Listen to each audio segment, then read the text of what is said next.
Hola, ¿qué tal amigos? En este video te enseño cómo comprar tu hosting y dominio en HostGator con descuento. Recuerda que tienes acceso a un cupón de descuento con el 65% de descuento que puedes aprovechar. Te lo dejo en el primer comentario y descripción de este video. En cuanto tú le des clic, te va a estar mandando a la página oficial de HostGator. Acá vamos a estar bajando y debes de elegir el plan que quieres contratar. Si eres principiante, te recomiendo el personal o el emprendedor, y si ya eres avanzado, el negocios o el turbo.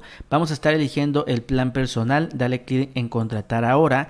Y acá viene un punto muy importante. Yo te recomiendo contratarlo a 3 años porque te estás ahorrando la mayor cantidad de dinero. Entonces simplemente déjalo como está y dale clic al botón de abajo, ir al carrito. Recuerda que cualquier plan que tú contrates te va a estar trayendo un año de dominio completamente gratis.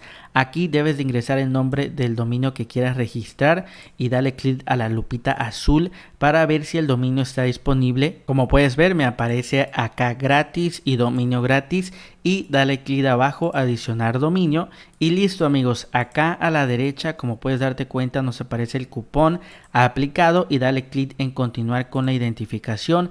Aquí es muy importante que ingreses los datos que te pide HostGator para crearte una cuenta, y también seleccionas este de acá abajo y le das clic abajo crear una cuenta. Después te va a mandar a este apartado, completa tu registro, donde dice soy empresa, déjalo como está, y después rellena los datos que te pide el sistema. En este caso ya los rellené. Vamos a darle clic acá donde dice continuar al pago, y por último amigos, ya te va a estar mandando a que tú hagas tu pago. Tú puedes pagar con tarjeta, con PayPal, etcétera.